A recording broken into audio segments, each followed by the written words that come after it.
Dave Revson, Gerry Donardo, Howard Griffith. We're at the Great Lakes Naval Training Center where Northwestern went through a practice. Second straight year they have practiced here one time at Great Lakes, kind of a way of giving back to the military for everything that they do. We got a chance to watch them. What did you think of the Cats? Good workout. You could tell it's towards the end of camp. In fact, they break camp today. The practice was a little bit short. They started working on some things against some opponents in the fall. Good workout. My guess is they wish they were further along on who's going to be their tailback. You know, tired, yes, it's a tired team, no question about it, but coming here to Great Lakes kind of gives them a boost. The guys want to show out and they want to go out and do a good job. So I think the focus was there. They may have been tired, but the focus was definitely there. Yeah, I thought they got a lot done. I mean, they did some 4-minute offense, which is always important. Again, they looked at some things that they're not going to see for a couple weeks once the season starts, but they can get it on tape. They can go back and see if their schemes sound against some opponents that they won't be meeting for a while. You mentioned the tailback position, so let's start there. This is an area where they really have not had many answers since Tyrell Sutton graduated. There are a lot of names out there. Is there anyone that stood out? I don't think so. Just on one day, I wouldn't pick anyone over another, but they've had a lot of scrimmages, a lot of snaps. I am surprised that someone hasn't jumped out. I'm not wild about by committee. I know you've talked a little bit about that, Howard, but we're going to have to wait and see how it unfolds. Well, I think, unfortunately, you have to play with the guys that you have. And if no one stepped out of the crowd and you've got solid backs there, which they are, it's no question about it, they just don't have that marquee star yet. But I think they can count on these running backs, and if they have to do it by committee, they just have to do it that way.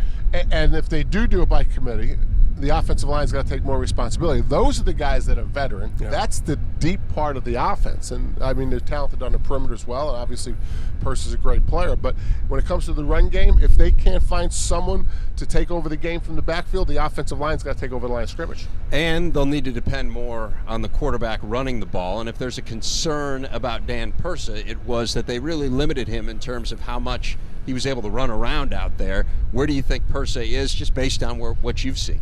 I think he's close. I think they're being cautious. I think they're being smart. The last thing you want to do is re-injure that because he's doing maybe running some play that he's run 100 times before. So he's going to be limited in the run game right now. But I'd hate to go into Boston College saying that Pursa's got to be an integral part of the run game. Well, one thing we know is Dan Pursa has a great grasp of this offense, and he's had a chance to get better, obviously, in film study, having a chance to watch this. And we've been on this tour in many places where the key players may not have practiced, may not have been tackled. So I think that gives them an advantage to get him as healthy as possible to get him ready for opening day.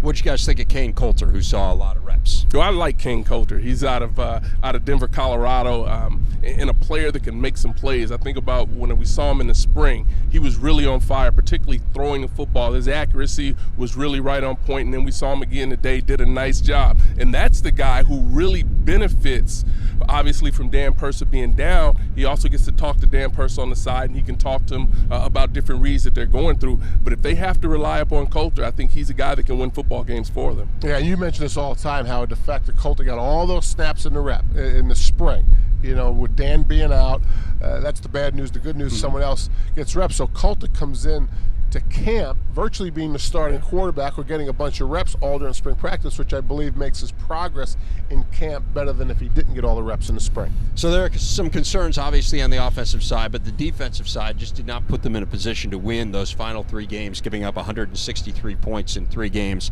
down the stretch. Did you see improvement there? I did. Again, I think the defensive line, we've talked about the defensive line probably at all 12 of our stops. I think it's deeper than it's been.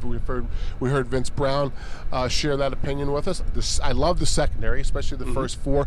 If there was a concern on defense, it'd be linebackers. They're built to run, which is good against their own offense, but I'd worry about them against the rest of the downhill teams and the legends. Well, Colin Ellis really jumped out at us today at practice as an outside linebacker who really got up the field and made several plays.